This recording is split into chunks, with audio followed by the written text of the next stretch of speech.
Bien, chicos, ya estamos nosotros prácticamente abarcando el total de la materia y lo que queda ahora es hacer algo de investigación, aunque sea investigación oral, aunque sea una investigación clásica, investigación teórica, pero conviene ya buscar temas a partir de los temas dados para indagar un poco la realidad que nos rodea. Y aparte un aprovechamiento de la psicología social 1 que vimos antes. La psicología social 2 tiene que servir para lo siguiente. Primero, para que los temas de la psicología social 1, que tienen un esquema bastante anglosajón, especialmente norteamericano, puedan verse desde otras perspectivas. También de la perspectiva europea, desde la perspectiva latinoamericana, incluso de las perspectivas que no tenemos mucha especialización sobre esto, pero habría que hacerlo, sobre países orientales. ¿Cómo se entiende la psicología social en Japón, en la China, en la India, en África, en lugares africanos? ¿Cómo entienden ellos ciertos aspectos de lo que es la psicología social? O mejor dicho, ¿qué es lo que la psicología social podría descubrir en esas culturas?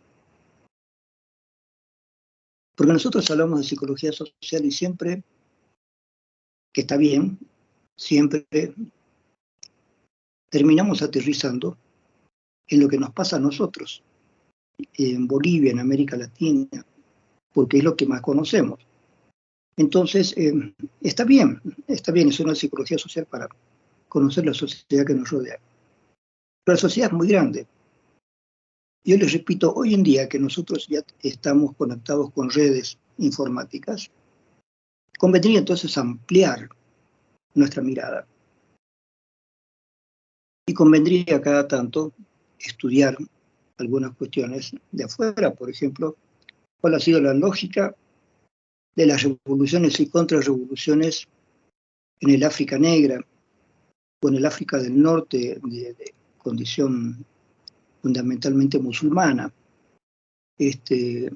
o la lógica de la India. La India es un país muy complejo, muy complejo. Hay muchas religiones adentro, muchos idiomas. Es un país muy complicado. Y habría que ver quiénes son los que han tomado en este momento el mando del país. ¿Quiénes están dirigiendo a la India? ¿Y por qué ellos la están dirigiendo? En la China, por ejemplo, ¿qué pasó? Una cultura milenaria, una cultura antiquísima, que tiene raíces muy profundas en Confucio, en Lao Tse, entonces taoísmo, confucianismo, y toda la introducción de cuestiones europeas, el marxismo, por ejemplo, con Mao Zedong.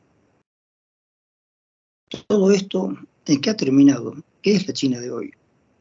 Sería interesante tener estudios muy buenos sobre la China de hoy, para entender por qué el gobierno chino hace lo que hace o lo que no hace. ¿Qué pasó con Rusia, o mejor dicho, con lo que fue la Unión Soviética cuando dejó de serlo? Ustedes deben recordar que Rusia produjo una revolución socialista, la primera revolución socialista en serio se hizo en Rusia. ¿No es cierto? Marx pensaba que iba a suceder en Inglaterra o en Alemania, pero no pasó ahí. ¿Por qué no pasó? Por algo que el mismo Marx debería haber previsto. De alguna manera, Inglaterra y Alemania, que eran los países más industrializados, buscaron la manera de, con la mejora económica, mejorar también el sueldo de los obreros, y pararon un poco todas la furia de los obreros, que iba a provocar la gran contradicción que decía Marx, y resulta que la furia de los obreros se fue aplacando con medidas económicas un poco mejores, y se acabó. No hubo revolución ni en Inglaterra ni en Alemania, no se produjo la gran revolución que pensaba Marx. pero sí se produjo en Rusia, algo que Marx nunca lo había previsto. Y sí se produjo en China, algo que mucho menos hubiera previsto Marx. Y sí se produjo en Latinoamérica, algo que menos hubiera previsto Marx. O sea que las previsiones de Marx se fueron al diablo. Pensamos que Marx no era muy buen previsor, no previó bien las cosas. Pero, ¿qué pasó? Pasó que el gran desarrollo del socialismo en Rusia y en los países aledaños a Rusia, que crearon la gran Unión Soviética, se desplomó, se terminó. Algún día eso hizo pum, listo, y se terminó. Vino Gorbachev, primer ministro de Rusia, y en una reunión del Partido Comunista dijo: señores, esto se terminó, hemos fracasado, chao. Y se acabó. Y se terminó toda la experiencia socialista de Rusia y de los países aledaños. Se acabó. Entonces Rusia y los demás países pasaron ya, a buenas o a malas, al capitalismo. Y el capitalismo se afianzó. Y después los chinos, poco a poco, sin dejar de tener el Partido Comunista, empezaron a practicar el capitalismo. Y les ha ido muy bien. Les ha ido requete bien. ¿Qué hacían los chinos? Agarraban, qué sé yo, un montón de herramientas, fabricaban herramientas, así el montón. Y metían toneladas de herramientas en una bolsa enorme y le daban a un barco: vendan esto, ya listo, ¿por cuánto? ¿Por cuánto? Tanto, sí. Hacía el boleo así. Y esos tipos iban desparramando esas herramientas por todos los lugares donde podían. Y entonces pasó lo que pasó. Tengo un amigo que alguna vez fue docente en la U. Y este amigo le gustaban mucho las herramientas. A mí no me gustan mucho las herramientas, no soy muy de trabajo manual, pero este amigo se compraba herramientas cada vez. Y alguna vez vino de la cancha asombradísimo, porque me dijo: mirá, flaco, estas herramientas que me he comprado valen menos, las he comprado por un valor menos del material con que están hechas. El material con que están hechas vale más que las herramientas. ¿Cómo pueden hacer esto los chinos? Te venden una herramienta tan barata que te están regalando el material. Así hicieron los chinos. Prácticamente regalaron mercadería. Y la gente fue comprando más cosas chinas. Y a medida que los chinos tuvieron un mercado excelente por todos lados vendiendo cosas baratísimas, empezaron a fabricar cosas también de mayor calidad. Entonces tienen cosas de diferentes calidades y ellos saben a qué lugares van a enviar las cosas de mayor o menor calidad. Empezaron a comprar empresas, a formar empresas.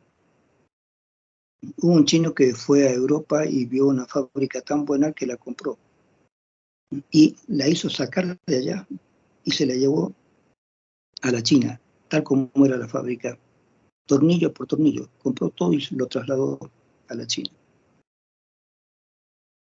Han hecho cosas tremendas los chinos. Y ahora los chinos son una potencia económica, cosa que nunca lo lograron durante años y años y años de marxismo y de comunismo. No lo lograron, ahora sí lo lograron. Pero tienen una política comunista, una política de izquierda y una economía capitalista, lo cual es una mezcla un poco rara, pero les está funcionando. Pero el capitalismo se ha apoderado casi de todo el planeta. Queda Cuba y algunos países latinoamericanos que quieren intentar otra clase de economía medio socialista, pero no funciona, el socialismo no funciona. Habría que ver por qué, digamos.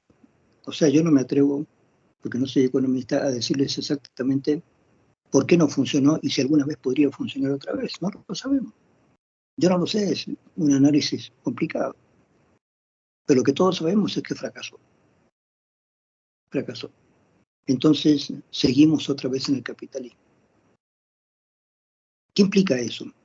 Implica un un modo de vida. Porque en una cosa yo creo que tenía razón Marx, no podemos abandonar a Marx así nomás. La estructura socioeconómica de un país revela también su cultura, sus posibilidades. ¿Quién está ganando en un país? ¿Quién tiene el poder? El que tiene el poder económico y político, ese es el que impone una ideología. Y la ideología es un conjunto de ideas. Y hay un momento que si esa ideología es muy fuerte, porque ha sido impuesta de esa manera, todos pensamos igual. Y no nos damos cuenta que pensamos igual. Incluso puede ser que olvidemos cuestiones propias. Por ejemplo, yo les he dicho, a mí me gusta mucho el cine, y antes habían varios cines en Cochabamba, y llegaban películas de todas partes. Y habían películas bolivianas, estaba comenzando la industria boliviana también, y venían muchas películas latinoamericanas. De pronto se fueron acabando los cines, la gente prendió el televisor, empezó con los videos. Al principio eran unas cajas grandotas los videos, ya eso fue desapareciendo. Ya con el internet, con el cable, con las computadoras, ya la gente puede comprar una película o tenerla en un pendrive y pasarla en su máquina o en su televisor, que es una pantalla plana, ¿no es cierto? Entonces hay muchas tecnologías ahora como para que uno se compre el material o lo consiga de alguna manera. Ya no es el cine la primera opción, que para mí debería seguir siendo. Porque cuando haces una película es para pasarla en modo cine, no es para pasarla en modo dormitorio, en modo oficina. O sea, no sirve eso. El cine te ayuda a por una parte te concentra en la película, porque está todo apagado y hay una pantalla grande, iluminada, te hace concentrar en la película, y si hay unas técnicas buenas, mejor todavía, y al mismo tiempo te hace sentir acompañado. Sabes que estás con un montón de gente, estás participando con mucha gente en una emoción, hay una emoción común. Todos estamos mirando la misma película, todos estamos atentos a lo que sucede, cada uno individualmente junto con todos. Esa experiencia es única. No es lo mismo estar solo en la casa y ver una película por internet, por computadora o por la pantalla de tu TV. No es lo mismo. Es otra experiencia, pero no es la misma experiencia.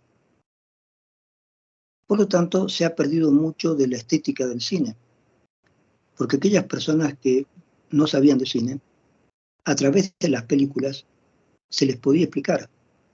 Les digo esto porque yo lo he hecho. Yo un poco lo imité a mi querido amigo Luis Espinal, que era un sacerdote que lo mataron, un sacerdote que sabía mucho de cine y daba clases de cine en La Paz, en uno de los cines de la iglesia. Y era un cine muy lindo, se pasaban películas muy buenas, ¿sí? Siempre me maravilló esto. Era plena época de Banzer, y sin embargo se dieron aquí películas que estaban prohibidas en otras partes. Por ejemplo, a ver, ¿qué película les puedo recomendar? Jesucristo Superstar. Esa película en muchos lugares no la consideraron buena, pero lo hemos visto nosotros en una sala que era de una orden, no sé si los dominicos, y comentada por un sacerdote jesuita. Bien, ¿no es cierto? Hemos visto películas incluso como una famosa película de Marlon Brando, donde él tiene relaciones con una jovencita. Y esa película fue prohibida en la Argentina, ¿no es cierto? Pero se vio acá. Es decir, tuvimos una época muy buena con respecto al desarrollo del cine de los comentarios de cine, del análisis de cine. Yo tuve un programa de radio con un amigo, Carlos Valderrama, con el que dimos nosotros lecciones de cómo analizar el cine. Hacíamos crítica de cine en la radio y hemos dado a mucha gente conferencias sobre cine. Hemos enseñado cómo se puede analizar las películas. Pero nada de eso hay ahora. Nada. En los cines que hay acá en los famosos malls, pasan películas idiotas y los chicos están comiendo pipocas y viendo películas idiotas como para que su mente se cuadricule un poco. Y no hay nada más, solamente películas norteamericanas. Raramente alguna película que Estados Unidos decidió escoger para distribuir. Raramente alguna película argentina o europea, pero la mayoría son películas norteamericanas y muchas de ellas bastante idiotas, lo cual es una pena. ¿Mm? No sé, Rápidos y Furiosos, y más Rápidos y Furiosos, y Rápidos y Furiosos 2, 3, 4, 5, 6. Películas estúpidas. Películas para atraer la atención de los chicos y nada más. Películas que no tienen ningún contenido real. Una pena. Entonces, en esta parte de la sociedad, que podríamos ponerlo en el rubro de la estética, ¿no es cierto? La estética es una parte muy interesante de la sociedad. La estética tiene que ver con la pintura, con el arte, con todo esto, tiene que ver en parte con la poesía también, con la literatura. Es decir, hay un ámbito estético, literario, donde el ser humano puede sentir la expresión de artistas que a lo mejor quieren enviar un mensaje puramente artístico, es decir, no un mensaje político, sino un mensaje artístico. El logro de ver un drama o el logro de ver la consecución humana de un esfuerzo, cosas interesantes, cosas positivas, o el análisis de un drama, ¿no es cierto? Pero todo eso se ha perdido, todo eso se ha perdido. Para recuperarlo hay que buscar medios alternativos.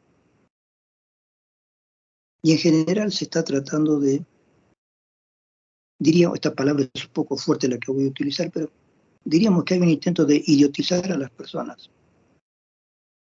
Y esto se puede ver claramente cuando varias personas tienen la posibilidad de comentar un artículo o de comentar algo en Internet y abren la posibilidad de que mucha gente opine.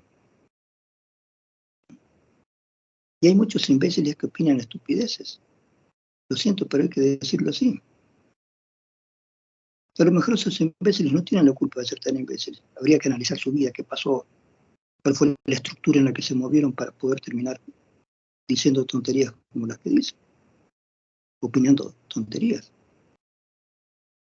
Pero hay una especie de progresiva incultura, ¿sí?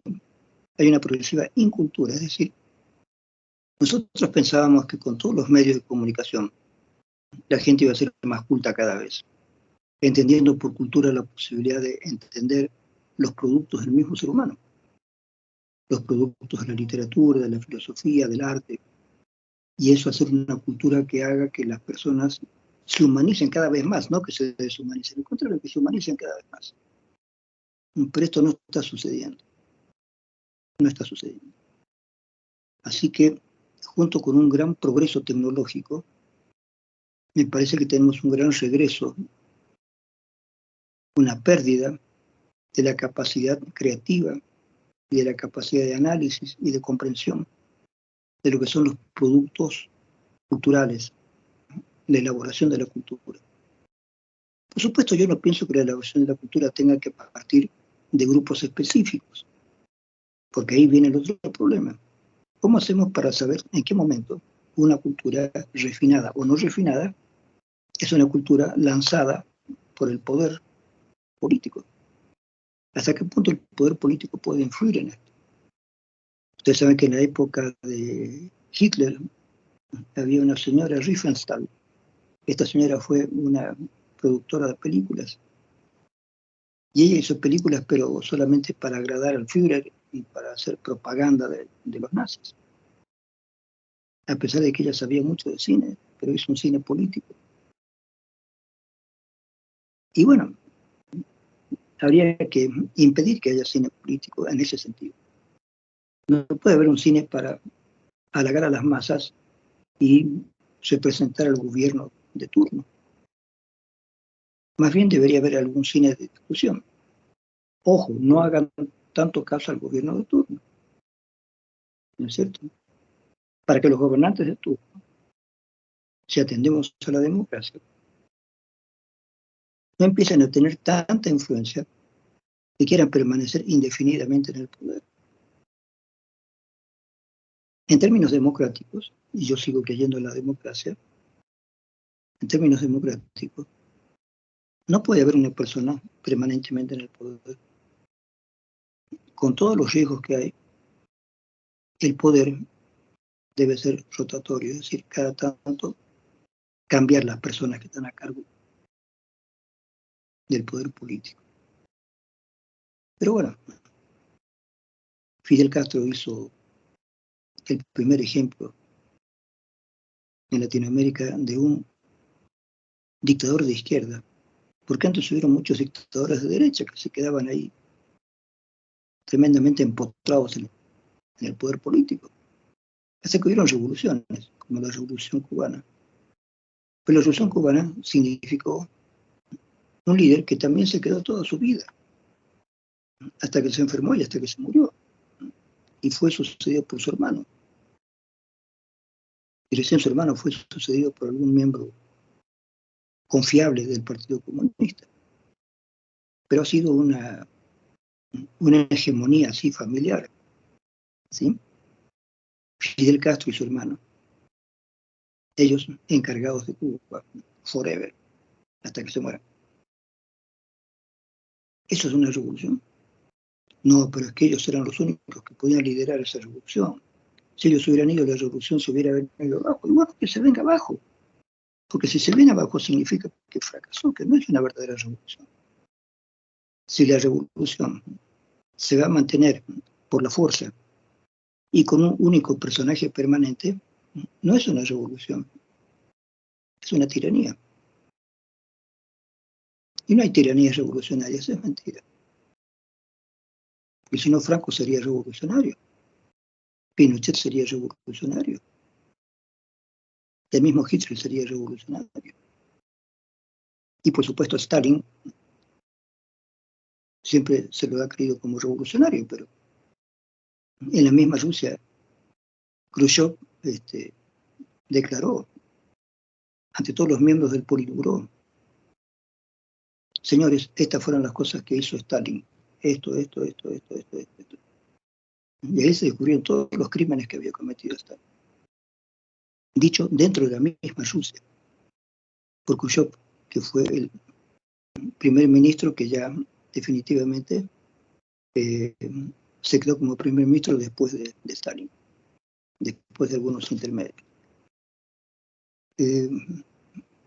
Entonces hay problemas éticos que hay que discutirlos también en psicología social. No hay por qué no discutirlos. Para mí la ética tiene un problema de importancia radical. La ética es una importancia radical. Ahora ustedes me dirán, bueno, la ética según quién, tiene razón. La ética desgraciadamente ya ha pasado a ser algo discutible. ¿Sí? Ya no importa la ética según Aristóteles, o no importa la ética según Santo Tomás, o no importa la ética según Marx o Lenin. Importa que no tenemos una ética que pueda venirle bien a todas las personas, porque la ética se convierte a veces en una visión muy personal de cómo deberían comportarse las personas. Entonces, la ética queda como algo casi más en un terreno individual. En Feno 2, si ustedes recuerdan, yo he dado un libro de ética, donde la ética, para el autor Varela, representa un esfuerzo personal. Un esfuerzo personal. Y hasta cierto punto la ética, tal como lo explica este autor, pasa por una especie de transformación de uno, como una especie de budismo zen, digamos, donde uno cambia toda su experiencia, cambia su forma de ser. Nuestra forma de ser habitualmente es egoísta, es lo habitual. Es egoísta, pretende la dominancia, se mueven en términos de agresión o de competencia. Entonces, no estamos preparados para hacer una humanidad que se fije metas iguales para todos, que todos estén conscientes de que, bueno, esta va a ser nuestra meta, esto, vamos a lograr esto. Se ha pretendido en algunas épocas de líderes totalitarios que se podía conseguir esto, ¿no es cierto? Hitler trató de conseguir que todos estén de acuerdo en que habría que eliminar a los judíos porque son una raza de comerciantes que le hace mal a la Alemania. Y lo consiguió sin decir que lo que él pensaba iba mucho más allá de la simple opinión de que hay que tener cuidado con los judíos. ¿Sí? Los judíos se apropian del capital, son comerciantes, se apropian del capital de un país. Y a partir de ahí, estos judíos tienen poder político y llegan a tener un poder personal y económico sobre cualquier país. Entonces los judíos van a dominar el mundo, porque los judíos no tienen país. Los judíos los sacaron de Israel y no pudieron volver durante siglos. Entonces, no tienen país, no tienen arraigo. Entonces, se meten en cualquier país, se hacen dueños de ese país a través de lo económico, ¿no? Y exprimen ese país. Y hacen que los judíos vivan bien, sacándole las riquezas a otros. Esas declaraciones de Hitler son declaraciones estúpidas, porque no es así. La historia muestra que no es así. Más bien los judíos han sido correteados de todos los países durante años, ¿no es cierto? Pero él logró convencer a la gente de él. Por ejemplo, una cosa que mucha gente ignora, que en la Primera Guerra Mundial, e incluso a principios de la Segunda Guerra, los judíos peleaban por el país donde se habían quedado. No peleaban por un judaísmo extraño a los países. Los judíos franceses defendían a Francia, los judíos alemanes defendían a Alemania, los judíos ingleses defendían a los ingleses.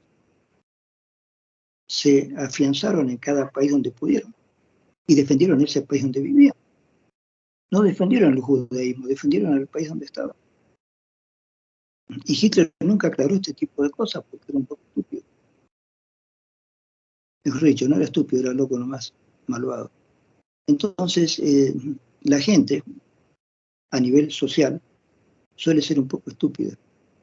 Entonces esa estupidez se aprovecha para dar doctrinas políticas que todo el mundo cree, ¿no es cierto? Entonces ahí es donde debería venir nuestro análisis de psicología social.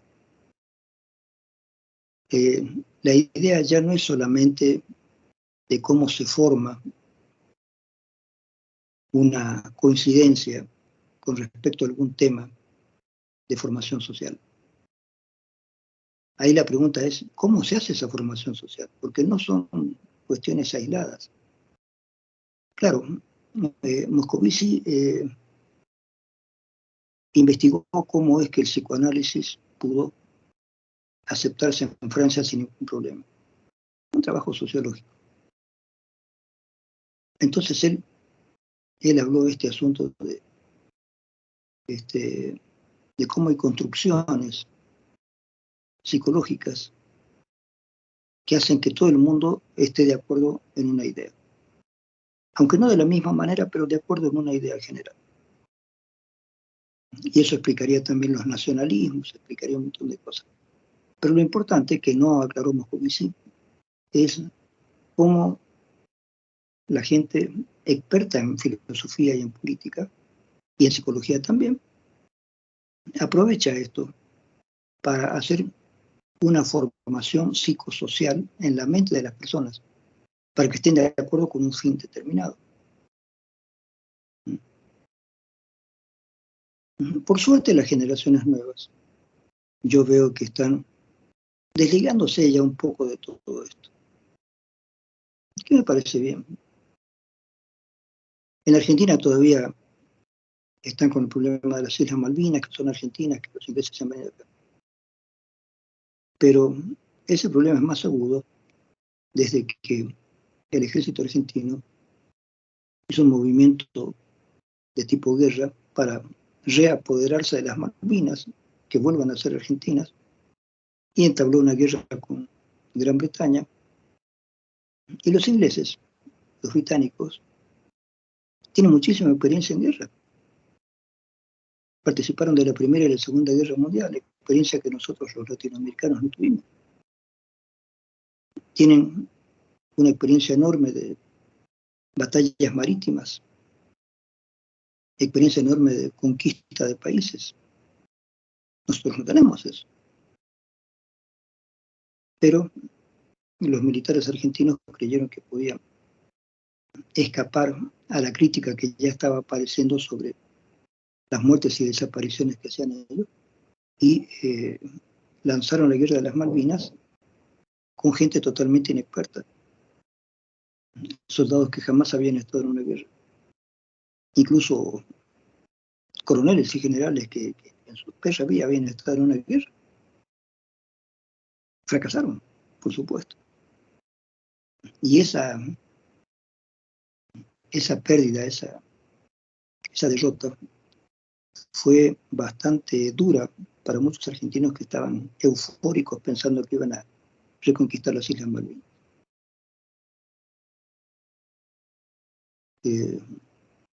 Una cosa es perder en un arbitraje, como perdió Bolivia con respecto a Chile, en un arbitraje internacional muy cuestionado. Y otra cosa es perder en una guerra, declarar la guerra así, inconscientemente hacia un país de mayor envergadura, sin pensar en las consecuencias. Las consecuencias fueron las que yo mismo pensaba desde acá, sin decirlo mucho. La consecuencia es perder esa guerra. Y la perdieron, obviamente. Entonces, desde entonces, en lugar de decir, bueno, perdimos la guerra, pensemos otra cosa, dediquémonos a otra cosa. Pero no, han seguido con eso, siguen permanentemente con eso. Lo cual representa una amargura adicional a la psicología argentina. ¿Para qué? ¿Para qué? ¿Qué ganamos con eso? Bueno, no adelantaré conclusiones, pero es una cosa que podemos estudiar los psicólogos sociales. ¿Qué se busca con eso? ¿Qué se gana con eso? ¿Qué se logra con eso? ¿Sí? ¿Cuál es la experiencia psicosocial que se logra con eso? Si Evo Morales hubiera logrado alguna salida al mar con esa negociación que se hizo, probablemente se hubiera quedado forever como presidente. 20 años, 30 años como presidente eterno. Pero no lo logró. Así como los militares argentinos no lograron quedarse en las Malvinas. Vinieron los ingleses y los sacaron corriendo. Entonces, estos juegos políticos, ¿a qué obedecen? ¿Qué influencia tienen? ¿Cómo modifican o no esa especie de conciencia colectiva que tienen algunas sociedades muy cerradas? Fíjense cómo nos hemos ido encerrando.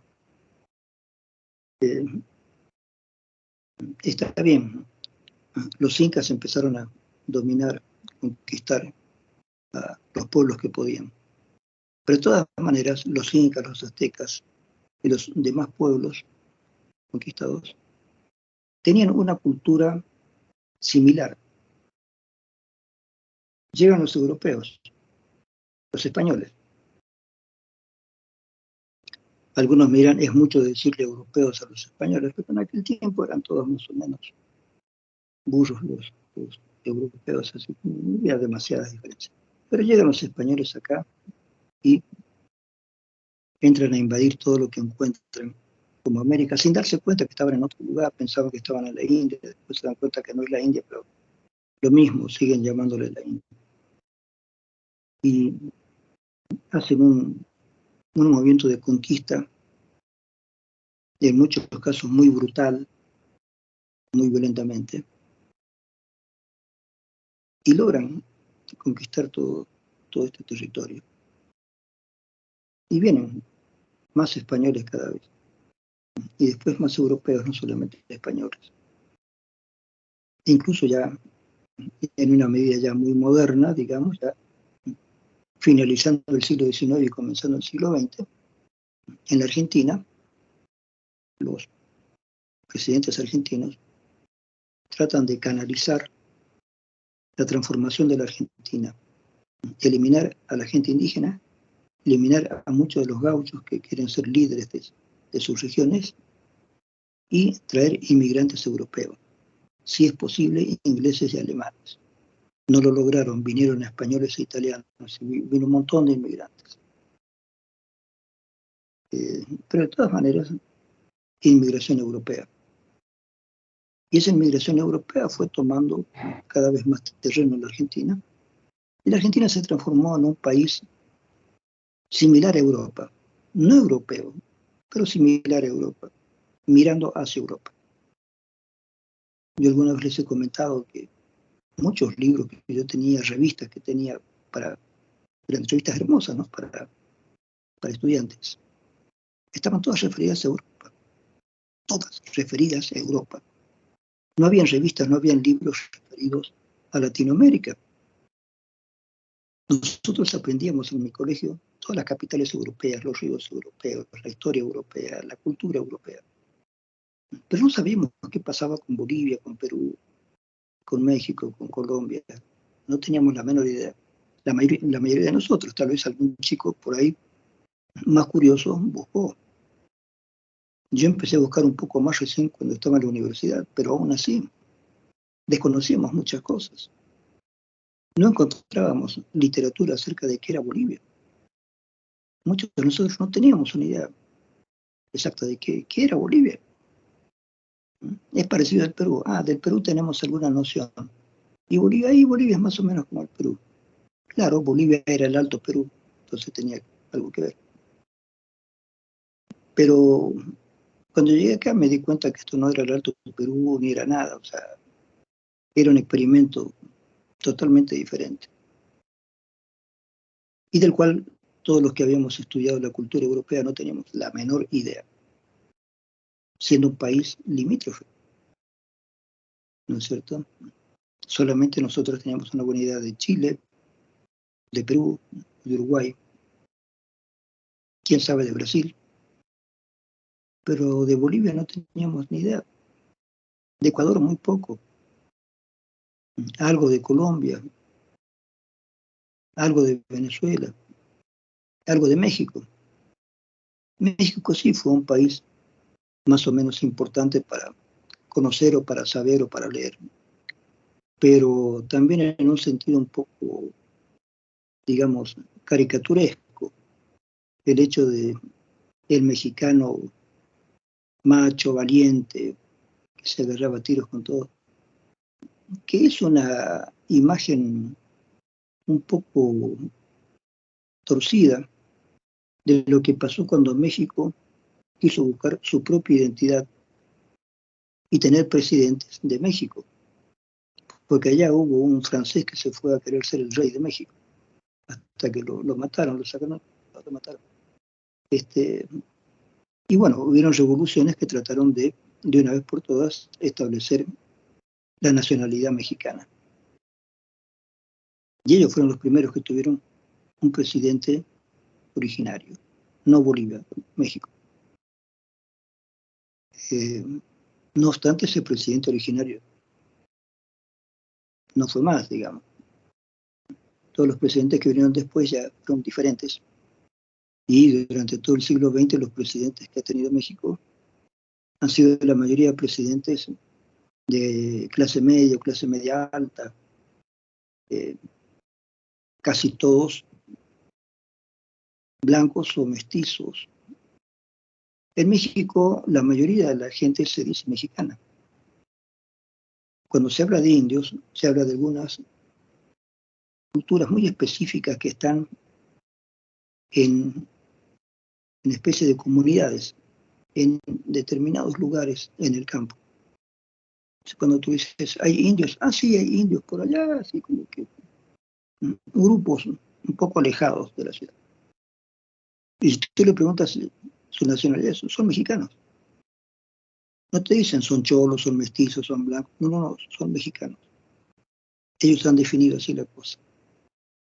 Tú ves sus rostros, ves su forma de ser, y te das cuenta que son todos mestizos.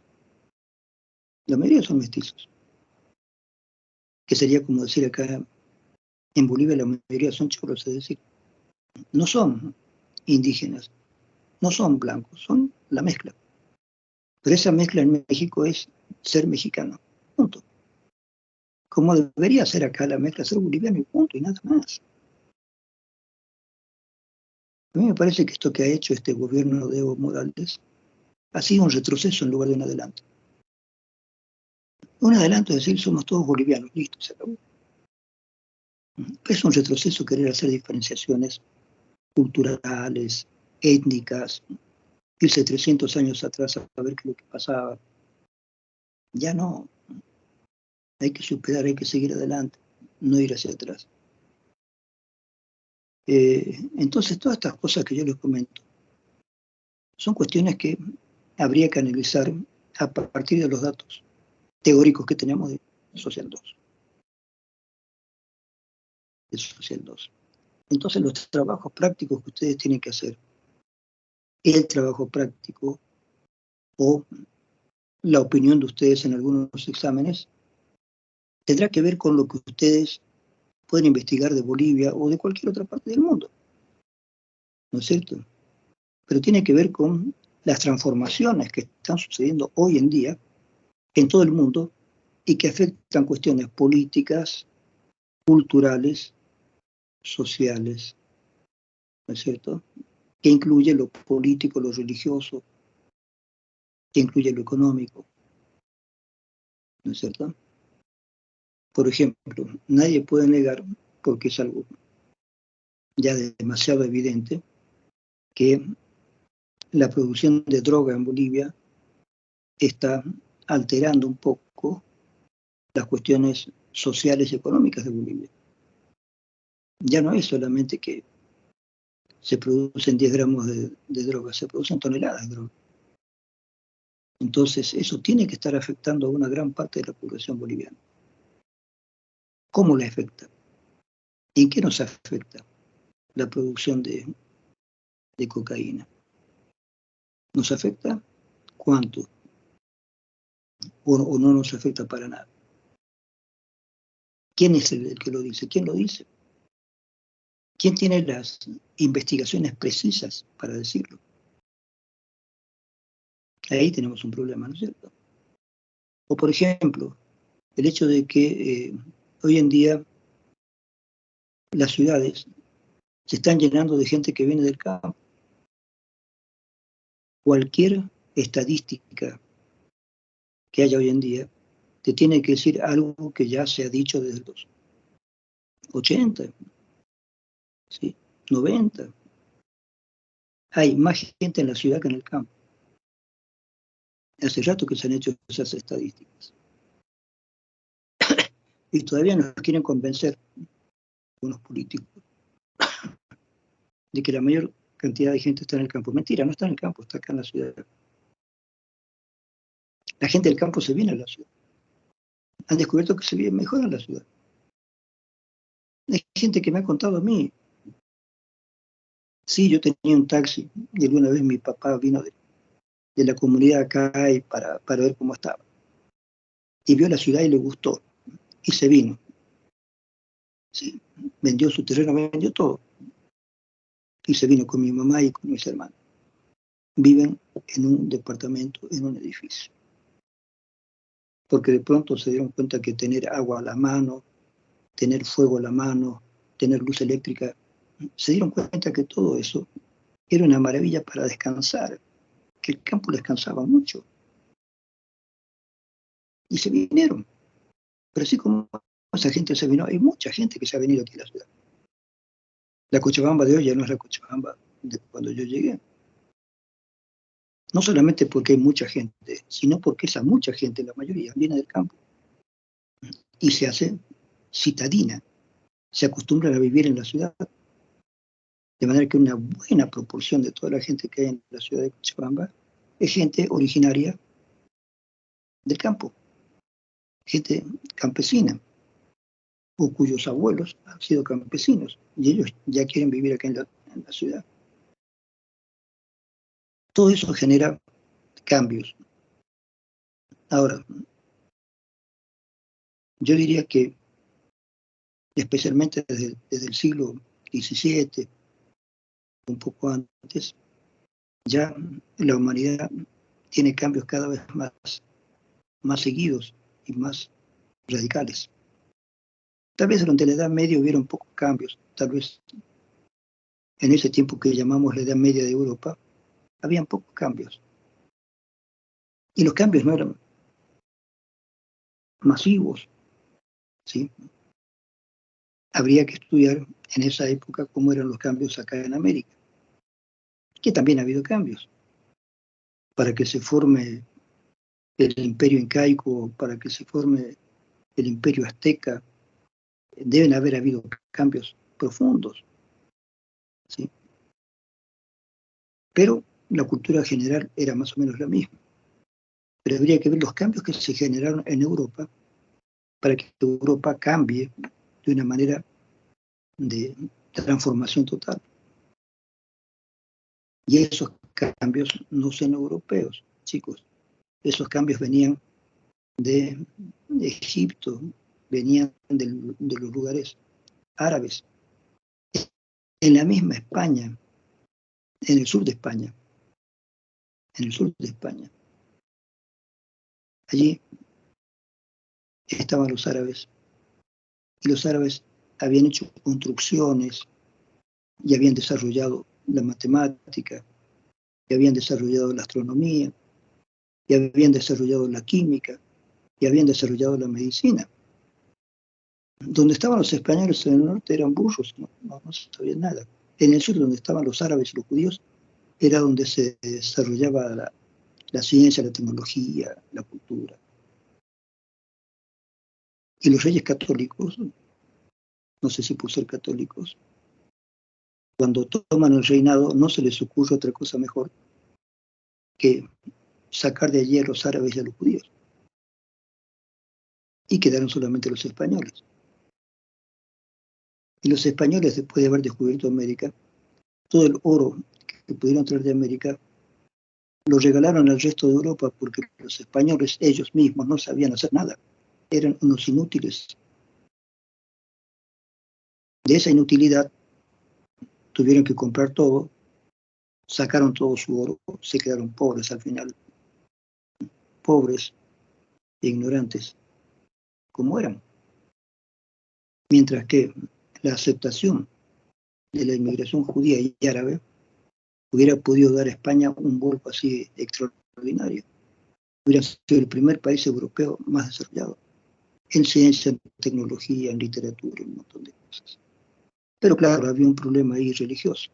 Ellos no querían saber nada con los descendientes de Mahoma, porque ellos eran descendientes de Jesucristo. Entonces, ahí la parte religiosa fue determinante. Y que España para siempre ha quedado así como un poco a un costado. Justamente, ¿qué decían los líderes latinoamericanos que tuvimos? ¿Qué decían? Bolívar, San Martín, toda la gente que estuvo en esa onda de revolución latinoamericana. La revolución era porque los españoles se habían quedado atrás en ciencia, en cultura, en tecnología, mientras que el resto de Europa estaba avanzando cada vez más.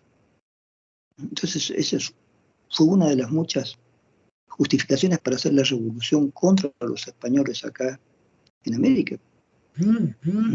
Que se vayan los españoles porque con los españoles nosotros no hacemos nada, no avanzamos. En cambio, todos los protestantes en Europa, especialmente desde la mitad hacia el norte de Europa, es gente que va avanzando cada vez más. Los ingleses, los alemanes, los franceses, cada cual por su lado va avanzando en ciencia, en tecnología, en todo, y nosotros no. Así que hay que eliminar a los españoles, sacarlos de América para que América se ponga al día en todo lo que se está produciendo a nivel intelectual, político, científico. Esa fue una de las causas de la revolución americana. Y bien, lo logramos, nos sacamos a los españoles de encima y bueno. Pero no nos sacamos a la iglesia de encima y eso también ha demorado mucho el avance de Latinoamérica. En todas partes han habido religiones, pero esas religiones han sido más o menos restrictivas para el avance científico y tecnológico.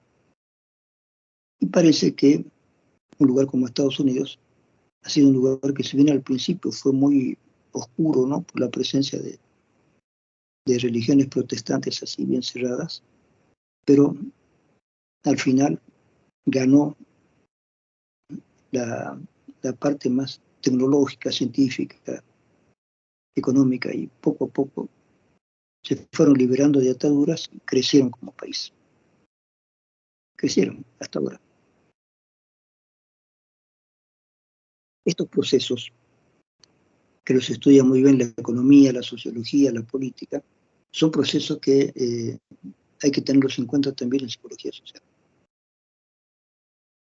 Y estos procesos son los que hacen cambiar la mentalidad de las personas. No es que estos procesos sean... Es decir, no hay cambios absolutos que puedan generarse en 15 días. O sea, no sucede así, son procesos largos. O sea, la Revolución Francesa no es que llegó Robespierre y cambió todo. No, pero fue el inicio de un cambio. ¿Sí? Con Robespierre y toda la gente que produjo la Revolución Francesa, hubo un primer cambio, donde un poco llegaron también a funcionar algunos socialistas, comunistas. Estaban queriendo hacer una sociedad nueva. Pero, ¿qué pasó? Con Napoleón triunfó la revolución, definitivamente salieron los reyes, pero triunfó la burguesía. La gente pobre, la clase baja, pensó que con esa revolución ellos iban a dejar de ser clase baja. Los campesinos, que funcionaban como sirvientes, pensaban que por fin venía la liberación, pero no hubo tal liberación. La clase media, que era la burguesía, pasó a primer plano. Sacaron a la aristocracia. Y nada, o sea, cambió una cosa por otra, digamos. Salió una especie de clase alta para la clase media pasar a ser clase alta. Todo eso lo estudió Marx, por eso Marx entendió muy bien todo lo que estaba pasando hasta su momento, no entendió lo que iba a pasar después. Ahí se le fue la mano a Marx. Pero hasta ese momento le entendió cómo venía el movimiento político y económico de Francia y de Europa en general. Esos movimientos dieron lugar después a una revolución de las ideas que finalmente se desparramaron por todo el mundo. Porque hay una cosa que mucha gente no advierte. Sí, es cierto que los ingleses abarcaron todo el mundo, los franceses, y tuvieron su influencia. ¿Por qué creen ustedes que existe el Centro Boliviano Americano? Antes existían centros de estudio de inglés británico, que fueron desplazados después por los centros de inglés americano y la Alianza Francesa. ¿Por qué creen que existe la Alianza Francesa? ¿Para qué queremos hablar francés o inglés? Por un asunto muy sencillo. Los ingleses y después los norteamericanos fueron potencias que marcaron la línea en materia política y económica y cultural. Y también los franceses, aunque después cada vez en menor proporción, porque los ingleses y los franceses tuvieron mucha importancia dentro y fuera de Europa, pero después los norteamericanos fueron ganando importancia en casi todo el mundo. Entonces, el idioma inglés ha quedado como uno de los primeros idiomas importantes del mundo, y el francés está también entre los primeros. Algunos cuentan el chino, pero es porque hay un montón de chinos, no porque el chino haya influido en el resto del mundo. En cambio, el idioma inglés y el idioma francés sí influyeron en el resto del mundo. ¿No es cierto? No sé, no me parece que en Europa hayan muchos centros latinoamericanos para aprender español latinoamericano. No me parece, no creo que les interese. Pero sí sé que en Europa casi todo el mundo habla inglés. En todo el mundo la gente habla inglés. Así que eso sí es evidente, eso sí lo sabemos todos. Por lo tanto, ¿por qué una cultura es más dominante que otra? ¿Por qué un pueblo es más dominante que otro? Hay guerras, hay intereses económicos, políticos. Algún pueblo gana a otro, impone su cultura, impone sus normas. ¿Eso ha terminado? No, no ha terminado. Continúa. Ahora, por razones totalmente casi extrañas, Estados Unidos ha recibido muchos inmigrantes latinoamericanos. Y muchos inmigrantes latinoamericanos se están reproduciendo en Estados Unidos. Y esta gente está cambiando un poco el lenguaje en Estados Unidos. Ya hay escritores que escriben en un lenguaje que es mezcla de inglés y español.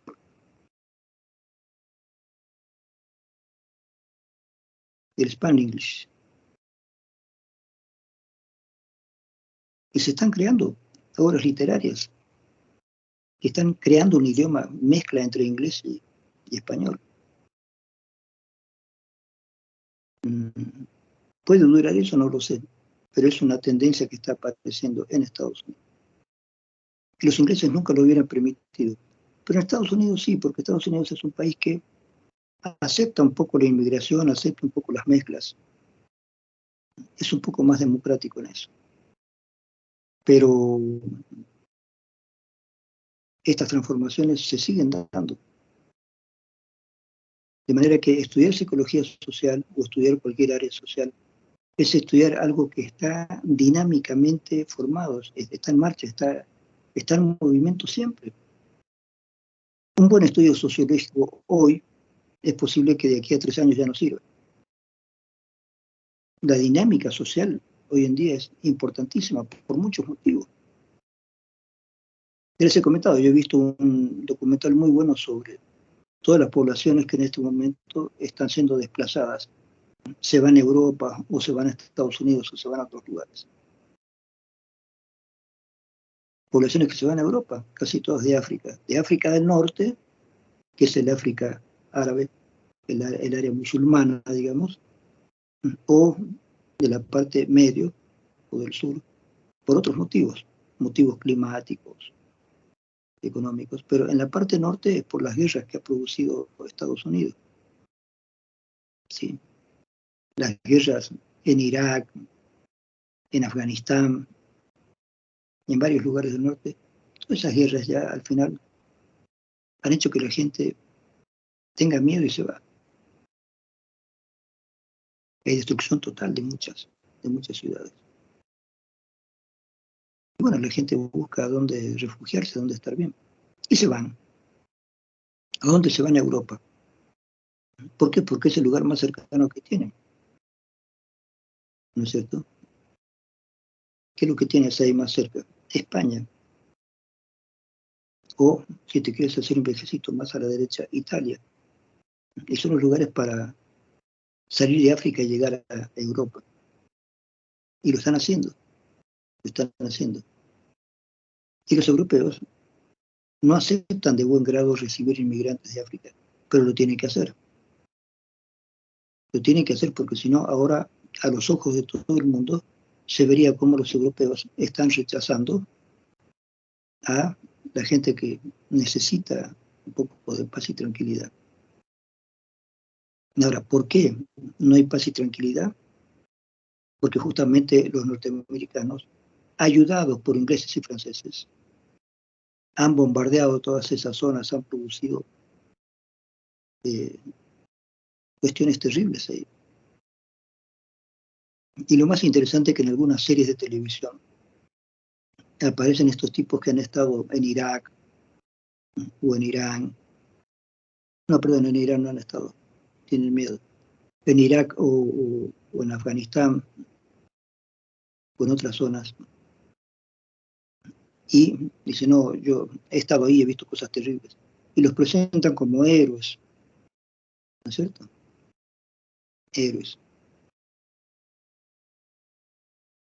Hay una película que no me gustó, que se hizo famosa hace unos años atrás, sobre un norteamericano que se hace especialista en matar gente en Irak o en Afganistán. Es un tipo que es capaz de tomar un arma muy especial y matar a alguien a kilómetros. ¿Sí? Hay estos tipos especialistas en fusiles automáticos así de alto vuelo. Y a esta gente después le rinden honores. ¿Honores por qué? Por haber ido como asesino de Estados Unidos a Afganistán, por ser un asesino a sueldo del gobierno de Estados Unidos en un país extranjero. Les rinden pleitesía por eso, gran honor por eso. ¿Sí?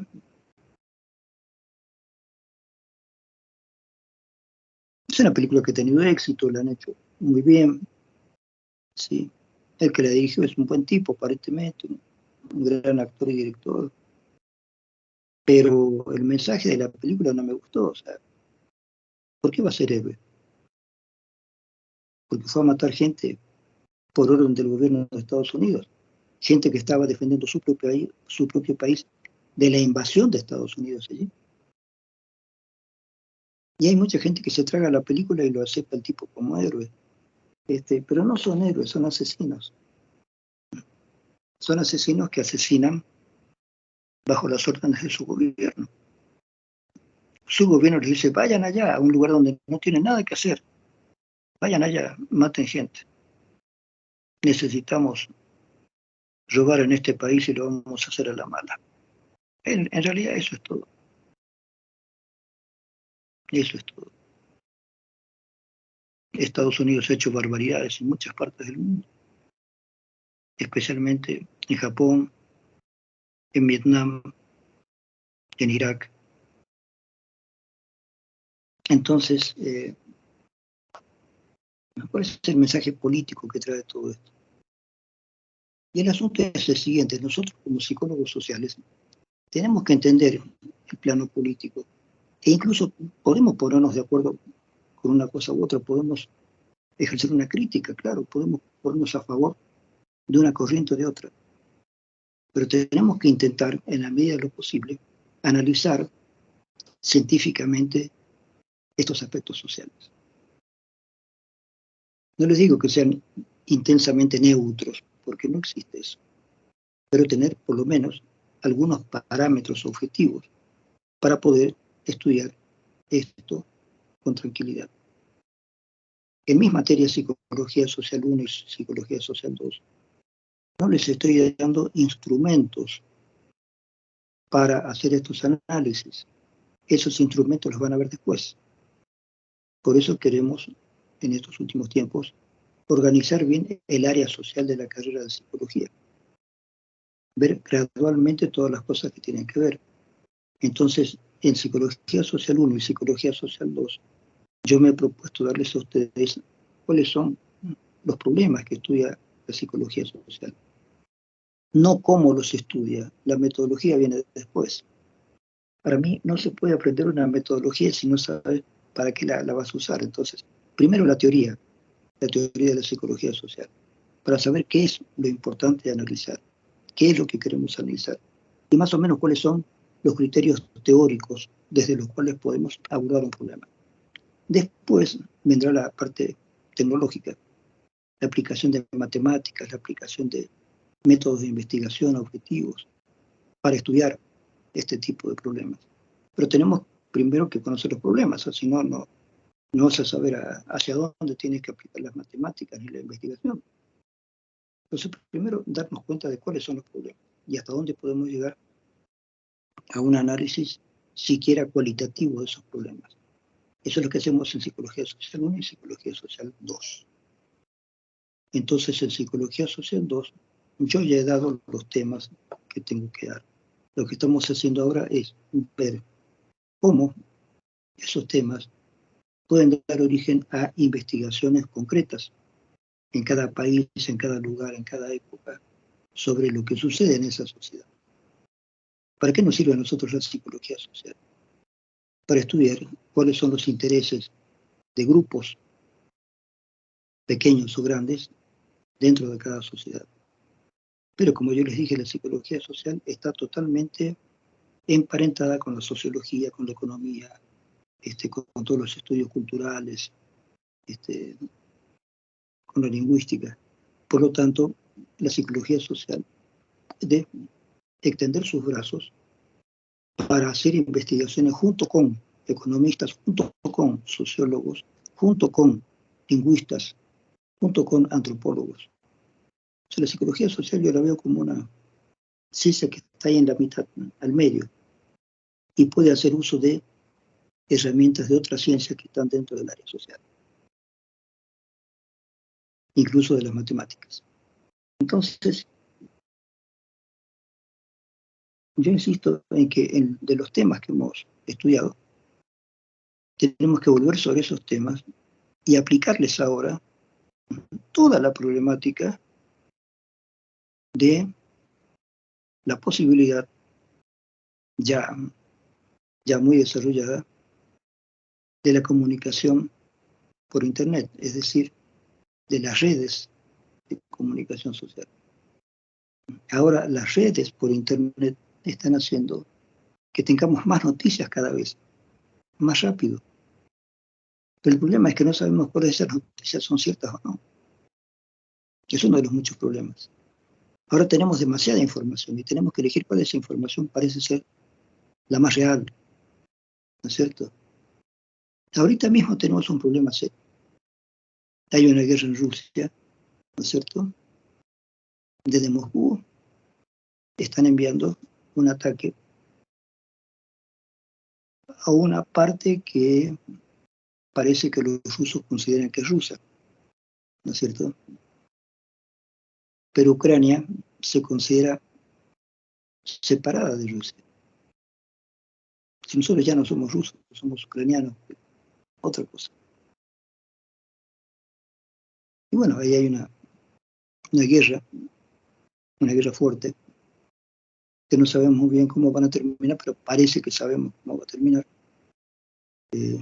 Moscú se va a apoderar de todo ese lugar, va a imponer sus normas, y nadie está haciendo nada al respecto, por lo menos nada concreto.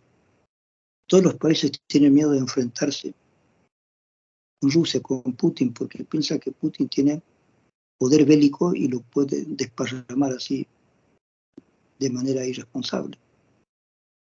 ¿Es posible que tengan armas atómicas? Por supuesto, por supuesto. Si ellos son los herederos de lo que era la Unión Soviética, y la Unión Soviética estaba preparada para luchar contra Estados Unidos y contra Europa. Así que, por supuesto que deben tener armas atómicas. ¿Es peligroso enfrentar? Sí, es peligroso. Entonces no hay que enfrentar, bueno, habrá que ver. Y como Putin sabe eso, sigue bombardeando Ucrania de una manera bastante cínica, porque sabe que el resto de los países están con muchas dudas en enfrentarse a Moscú. Están con muchas dudas. Si nos enfrentamos a Moscú y este loco de Putin por ahí puede generar una guerra internacional con bombas atómicas. Y están con miedo. Es decir, Putin ha logrado crear miedo a todas las demás potencias occidentales. No es poco, ¿eh? No es poco. Al mismo tiempo, los chinos parecen, aunque como son los chinos bastante parcos en esto, los chinos parecen, en último caso, favorecer a Putin, a pesar de que les interesa tener mucho contacto también con Europa, con todas las potencias occidentales, para venderles mercadería. Últimamente los chinos viven de vender mercadería. Se han vuelto los más capitalistas del globo, teniendo su partido comunista. Son comunistas y capitalistas según como les convenga. Y los chinos han ganado mucho dinero, han crecido mucho.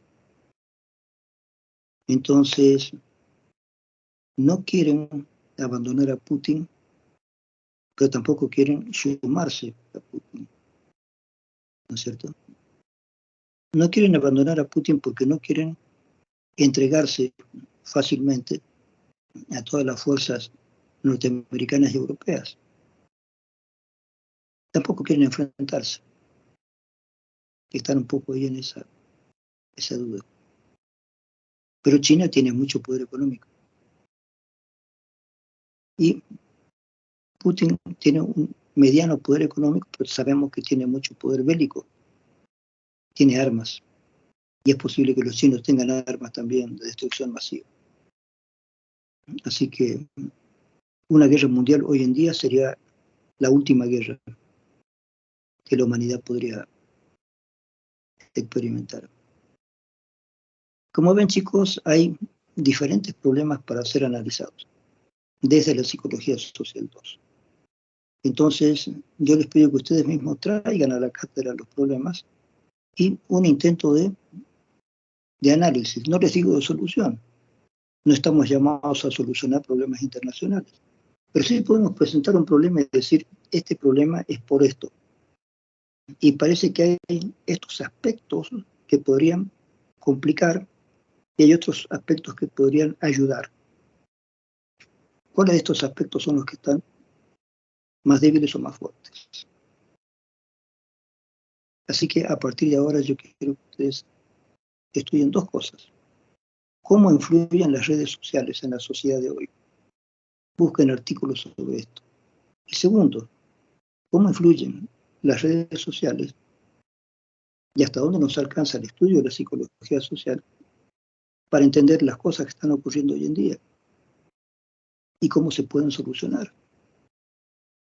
Por supuesto que, les repito, la psicología social estudia grupos nada más, no estudia cuestiones totales. Pero yo creo que se metan en el estudio total, o sea, estudios totalizadores de las redes sociales, de la política. ¿Por qué? Porque eso ya nos llega. Antes de antes, uno podía aislarse en su país o en su región incluso y decir, no nos vamos a meter en otros problemas que no nos conciernen. Veremos nuestro país, nuestro departamento, nuestro pueblo. Entonces, ¿qué pasó en Punata? Listo. Un gran estudio sobre Punata. No nos interesa Putin, no nos interesa nada. Error. Lo que pasa en cualquier parte del mundo nos concierne, porque el mundo se ha globalizado. Y con el Internet, con todas las redes sociales, se ha globalizado más todavía, mucho más. Entonces estamos en un mundo totalmente global, donde cualquier cosa que pase en cualquier parte del mundo nos puede concernir. Por ejemplo, la pandemia es el ejemplo más drástico que les puedo dar. La pandemia empezó en un lugar de China y se extendió por todo el mundo. Y todavía no podemos salir de eso. Los chinos vuelven a tener un problema con la pandemia. En Argentina, raramente, mucha gente camina como si no pasara nada, pero cada día hay 10.000, 11.000 enfermos y cada día hay por lo menos 500 o 700 muertos. Cada día. Es mentira que se pasó todo, no se pasó todo. Seguimos con eso. Y vamos a hacer un buen tiempo, lamentablemente. Entonces, vean, hemos tenido que aprender primero con las nuevas redes sociales que se están formando con el Internet. Y segundo, con la pandemia, que estamos totalmente globalizados. Todos somos parte del mismo mundo ya. No pertenecemos a una, no pertenecemos a una comunidad, a una región, ni siquiera a un país. Todos pertenecemos al mundo ahora. Todo lo que pasa en cualquier parte del mundo nos concierne. Porque cualquiera de esas cosas puede estallar. Lo que está pasando en Rusia nos concierne. ¿Por qué? Porque eso puede estallar en una guerra mundial. Todo nos concierne y además tenemos información de todo lo que pasa en cualquier parte del mundo. Ya hay mucha información. Y eso es lo que tenemos que estudiar ahora. Los temas que yo les he dado van a servir para que estudiemos todo lo que está pasando actualmente.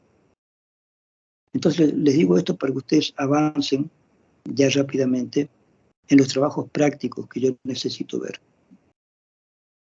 Esos trabajos prácticos, más los exámenes, van a significar su nota. Así que busquen en internet sobre estos temas. No hay libros definitivos sobre estos temas. Hay libros, pero no se los doy. Los libros que les podría dar sobre temas actualizados se los doy en FENO 2, pero no en Social 2, porque el Social 2 es muy específico. Tenemos que estudiar todo desde la óptica del psicólogo social. ¿Sí? Entonces, el psicólogo social, ¿qué hace?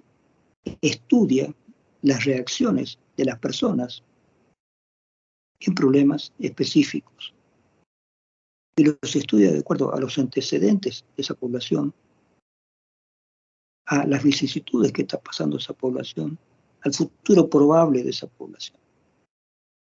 ¿No es cierto? Hay muchas poblaciones, no solamente en América Latina, sino en muchas partes del mundo, que probablemente están destinadas a desaparecer. En el oriente boliviano, hay muchas comunidades indígenas que han desaparecido y a nadie le importa. Y siguen desapareciendo comunidades. Hay comunidades indígenas que están desapareciendo. Y ni siquiera este gobierno le importa, que es un gobierno aparentemente indígena, bla, bla, bla, bla, pero no veo que a este gobierno le importe los problemas que están atravesando todas las comunidades indígenas del Oriente. ¿Sí? Dejan que los cocaleros vayan allá y empiecen a arrasar con todas las tierras, lo cual es indignante, pero está sucediendo. Tenemos que analizar esas cuestiones también. Tienen efectos políticos, efectos climáticos, efectos culturales. Hace rato que se vienen exterminando a poblaciones originarias del Oriente. Con este gobierno de Evo Morales, a su posición era que se iba a parar con todo eso y empezar a ayudar a esas poblaciones del Oriente. Y yo no veo que esté sucediendo eso. Se está ayudando a los empresarios del Oriente a que eliminen la biosfera de esas comunidades y de esos lugares. Santa Cruz, el Beni, Pando, van a tener cada vez más problemas climáticos por las barbaridades que se están haciendo ahí. Quema de bosques, lo cual afecta todo el hábitat de muchas especies animales, muchas especies biológicas que al desaparecer esas especies de ahí, cambia toda la ecología del lugar. Y pueden haber cuestiones irreversibles, pérdidas de ríos, pérdidas de afluentes, pérdidas de lugares verdes. Entonces, habría que analizar qué está pasando ahí. ¿Qué está haciendo el gobierno en el oriente boliviano? ¿Qué están haciendo los empresarios del gobierno, los empresarios del oriente boliviano, ayudados por el gobierno, para que les interese más la coca, les interese más el ganado, ¿sí?, que una verdadera agricultura y un verdadero desarrollo normal y pacífico de la economía boliviana. Esas cosas tenemos que estudiarlas. Listo, chicos, hasta acá la clase de hoy. Chau, chau. Investiguen. Buenas noches, licenciado. Quería decirle una consulta.